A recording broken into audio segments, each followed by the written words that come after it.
Wasit Qatar Khamis Mohamed Al-Mari, apakah dia siap memimpin pertandingan Indonesia versus Jepang dengan adil dan amanah? Menggali rekam jejak wasit yang pernah memberikan penalti kepada timnas Indonesia. Apakah pengalaman itu akan memengaruhi kinerjanya di laga ini?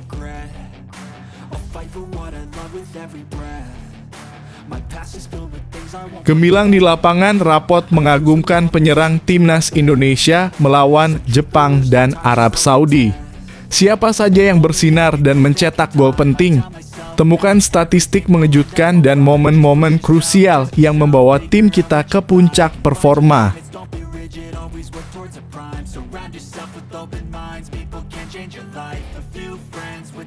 Shin Tae-yong terangkan alasan tidak memanggil Asnawi dan 4 pemain kunci ke timnas Indonesia. Apa yang menjadi pertimbangan pelatih dalam seleksi pemain? Simak penjelasan mendalam yang bisa mengejutkan para penggemar.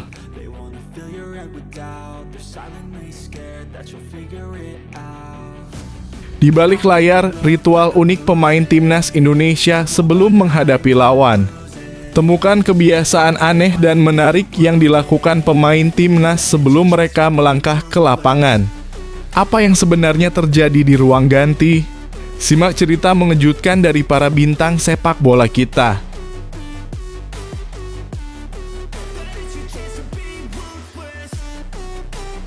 Persija dominasi timnas Indonesia, kenapa wakilnya lebih banyak dibanding Persib?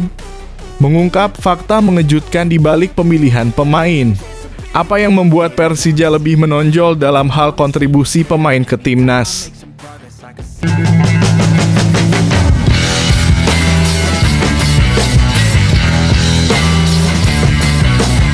Sebelum kita lanjut ke berita terlengkapnya, alangkah mulianya bagi kalian untuk tekan tombol like, dan yang belum subscribe, tolong subscribe channel ini. Wasit Qatar Khamis Mohamed Al-Mari, apakah dia siap memimpin pertandingan Indonesia versus Jepang dengan adil dan amanah? Menggali rekam jejak wasit yang pernah memberikan penalti kepada timnas Indonesia. Apakah pengalaman itu akan memengaruhi kinerjanya di laga ini? Wasit Qatar pimpin laga timnas Indonesia versus Jepang. Timnas Indonesia akan melanjutkan perjuangannya di grup C babak ketiga kualifikasi Piala Dunia 2026 zona Asia bulan ini. Dengan 2 laga penting melawan Jepang dan Arab Saudi. Pertandingan melawan Jepang akan berlangsung lebih dahulu, tepatnya di Stadion Utama Gelora Bung Karno (SUGBK) Jakarta pada 15 November 2024 pukul 19.00 waktu Indonesia Barat. Wasit yang ditunjuk untuk memimpin laga ini adalah Khamis Mohamed Al-Mari dari Qatar. Menariknya, Khamis sebelumnya juga pernah memimpin pertandingan antara timnas Indonesia dan Jepang di Piala Asia 2023. Dalam laga tersebut, Indonesia kalah dengan skor 1-3 dan Khamis memberikan penalti kepada Jepang setelah melihat pelanggaran yang dilakukan Jordi Amat di kotak penalti melalui VAR. Kehadiran Khamis Mohamed Al-Mari dalam laga mendatang memicu perhatian dan diskusi di kalangan penggemar. Beberapa netizen mengungkapkan kekhawatiran mengingat pengalaman sebelumnya yang kurang menguntungkan bagi timnas. Infokan IG-nya Pren wasit dari tim Teng terus, tulis seorang netizen, sementara yang lain menambahkan, selagi lawannya bukan dari tim Teng, keknya bakalan aman ya. Dengan segala perhatian yang tertuju pada laga ini, diharapkan timnas Indonesia dapat tampil maksimal dan meraih hasil yang positif melawan Jepang. Mari kita dukung Garuda dengan semangat penuh untuk mencapai target di kualifikasi Piala Dunia 2026.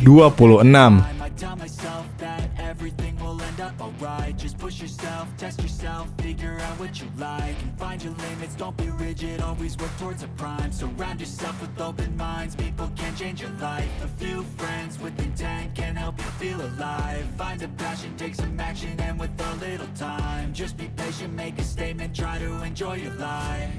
They'll try to kick you while you're down, they wanna rise up while you drown, they wanna fill your head with doubt. They're silently scared that you'll figure. Gemilang di lapangan, rapot mengagumkan penyerang timnas Indonesia melawan Jepang dan Arab Saudi. Siapa saja yang bersinar dan mencetak gol penting? Temukan statistik mengejutkan dan momen-momen krusial yang membawa tim kita ke puncak performa. 4 penyerang timnas Indonesia siap memukau. Bintang-bintang para penggemar timnas Indonesia ada kabar menggembirakan. 4 dari 8 penyerang yang dipanggil untuk menghadapi Jepang dan Arab Saudi menunjukkan performa gemilang di klub masing-masing. Pelatih Sintayong baru saja mengumumkan 27 pemain yang akan bergabung pada FIFA Matchday November 2024 termasuk 8 penyerang yang siap memberikan kontribusi maksimal. Di antara mereka ada Ragnar Oratmangoen yang baru saja mencetak gol saat FC Dender melawan KV Mechelen di Liga Belgia. Meskipun Dender kalah 2-5, golnya pada menit ke-96 menjadi pencapaian yang membanggakan dan gol pertama Ragnar untuk klub tersebut. Rafael Struijk juga mencuri perhatian dengan penampilan debutnya yang mengesankan. Saat Brisbane Roar berhadapan dengan Sydney FC, Rafael berhasil mencetak gol pada menit ke-78 setelah masuk sebagai pemain pengganti di menit ke-70. Sayangnya timnya kalah tipis 2-3, namun gol ini menunjukkan potensi besar Rafael. Hoki Caraka tak kalah hebat. Dalam laga PSS Sleman melawan Barito Putra, Hoki sukses mencetak 1 gol dan memberikan 1 assist membantu timnya meraih kemenangan telak 3-0. Performanya yang konsisten menjadi harapan bagi skuad Garuda. Dan terakhir, Egy Maulana Fikri tampil luar biasa dalam pertandingan Dewa United melawan Semen Padang. Meski detail golnya belum disebutkan, Egy dikenal dengan kemampuannya menciptakan momen-momen krusial. Dengan 4 penyerang yang sedang on fire, timnas Indonesia diharapkan dapat menunjukkan performa terbaiknya di laga mendatang. Mari kita dukung mereka dan berharap untuk hasil yang memuaskan di FIFA Matchday.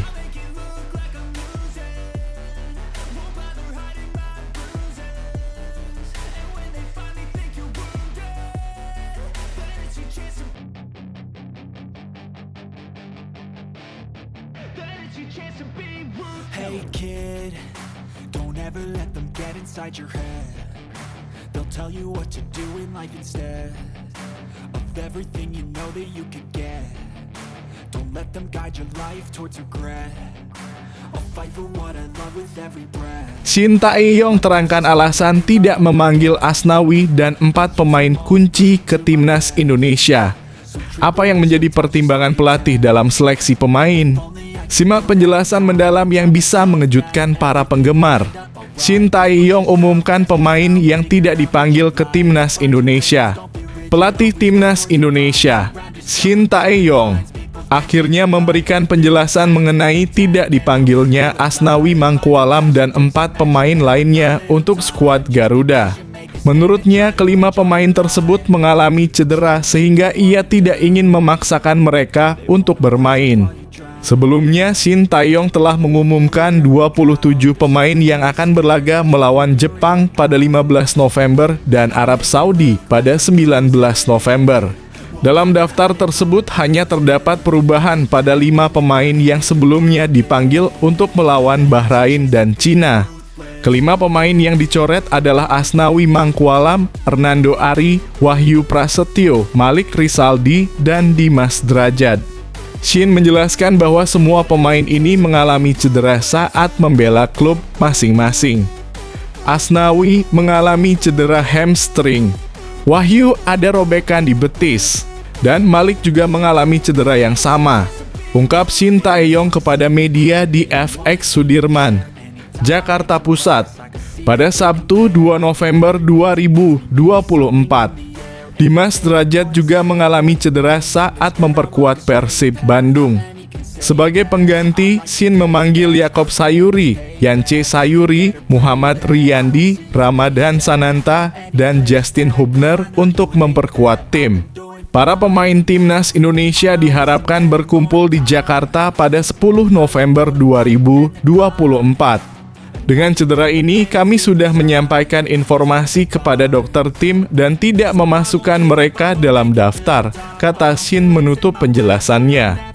Mari kita doakan agar timnas Indonesia bisa tampil maksimal dengan skuad yang ada dan meraih hasil terbaik di kualifikasi Piala Dunia 2026. They wanna rise up while you drown. They wanna fill your head with doubt. They're silently scared that you'll figure it out. I'll make it look like I'm losing. Won't bother hiding my bruises. And when they finally think you're wounded, then it's your chance to be ruthless.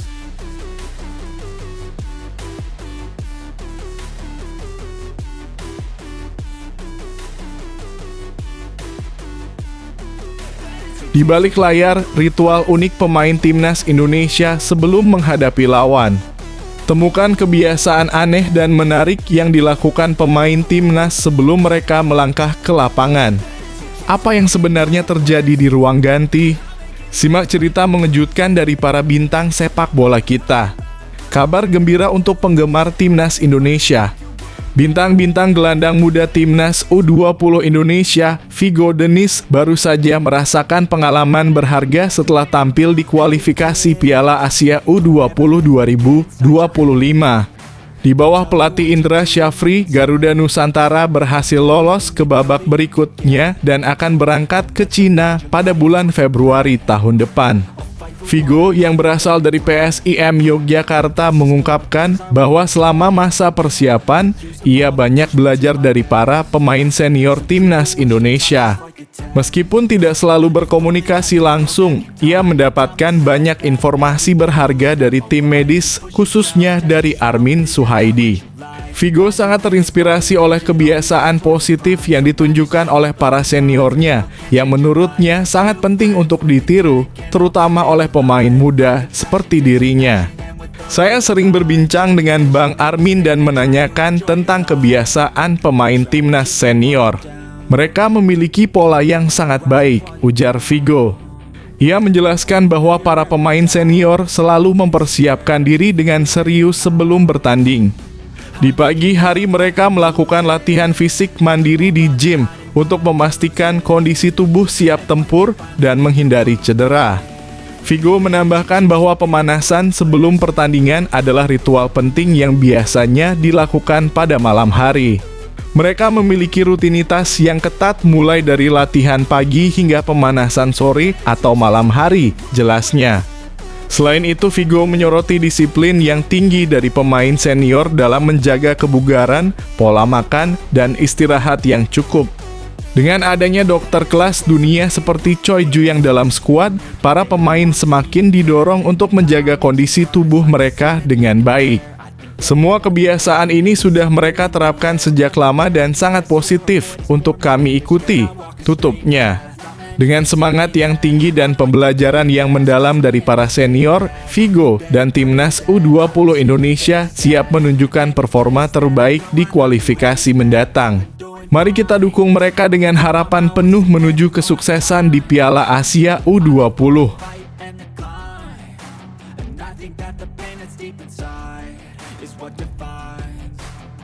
So I won't give up, I'm gonna make it to the top. I don't care what's in my way, I swear I'm never gonna stop. I could fall flat on my face and I swear I will get back up. Cause I don't deserve a thing and the road ahead is tough.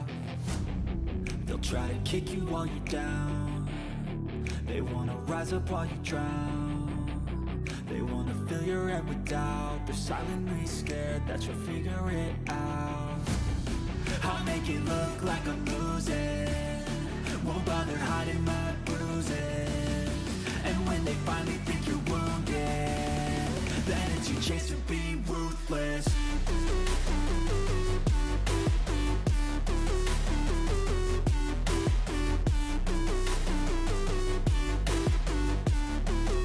it's your chance to be ruthless.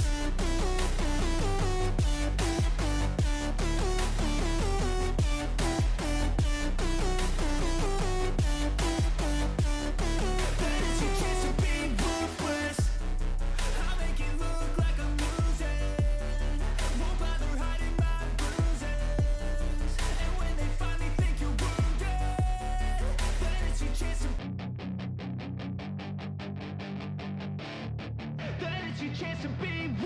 Hey kid, don't ever let them get inside your head.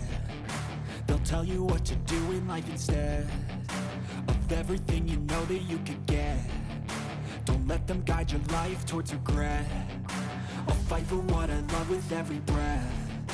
My past is filled with things I won't forget. I use them all to push me to my best. So treat the worst of times just like a test. If only I could go back in time, I'd tell myself that everything will end up alright. Just push yourself, test yourself, figure out. Persija dominasi timnas Indonesia, kenapa wakilnya lebih banyak dibanding Persib? Mengungkap fakta mengejutkan di balik pemilihan pemain. Apa yang membuat Persija lebih menonjol dalam hal kontribusi pemain ke timnas? Timnas Indonesia siap bertarung di kualifikasi Piala Dunia 2026.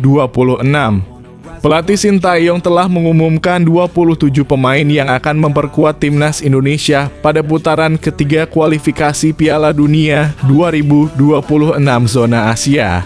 Pertandingan yang ditunggu-tunggu ini akan berlangsung pada bulan November, di mana skuad Garuda akan menghadapi Jepang pada tanggal 15 November dan Arab Saudi pada tanggal 19 November. Target ambisius 4 poin pun siap dikejar demi menjaga peluang di papan klasemen. Dalam pengumuman ini, beberapa perubahan terjadi. Pemain seperti Hernando Ari, Wahyu Prasetyo Asnawi Mangkualam, Malik Rizaldi, dan Dimas Derajat dicoret dari skuad. Sementara itu Yance Sayuri, Yakob Sayuri, Riyandi, Ramadan Sananta, dan Justin Hubner kembali dipanggil. Menariknya, Jordi Amat yang sempat absen kini rutin mendapatkan panggilan dan pengalaman serta kepemimpinannya diharapkan dapat memberikan stabilitas di lini pertahanan bersama Jay Izzes. Kehilangan Dimas Derajat menjadi sorotan karena ia mengalami cedera saat Persib Bandung berhadapan dengan Persik Kediri pada tanggal 28 Oktober. Dimas tampil baik di Liga 1 dengan catatan 2 gol dan 2 assist serta memberikan assist saat menghadapi Lion City Sailors di AFC Champions League. Posisi Dimas akan digantikan oleh Ramadan Sananta. Persija Jakarta menjadi klub Liga 1 yang menyumbangkan pemain terbanyak dengan Rizky Ridho, M. Ferrari, dan Witan Sulaiman yang kembali dipercaya. Sementara itu Persis Solo, Malut United, dan Dewa United masing-masing mengirimkan 2 pemain. Dari Borneo FC dan PSS Sleman masing-masing mengirim 1 pemain, yaitu Nadeo Argawinata dan Hoki Caraka. Dengan total 11 pemain dari klub Liga 1, skuad ini juga mencakup pemain yang berkarir di luar negeri. Fondasi tim tetap konsisten dengan skuad sebelumnya. Semua pemain diharapkan berkumpul di Jakarta 5 hari sebelum laga melawan Jepang. Pemusatan latihan tidak akan dilakukan karena semua pemain dalam kondisi bugar setelah berkompetisi di klub masing-masing. Mari kita dukung Garuda dengan harapan tinggi untuk meraih hasil maksimal di kualifikasi Piala Dunia 2026.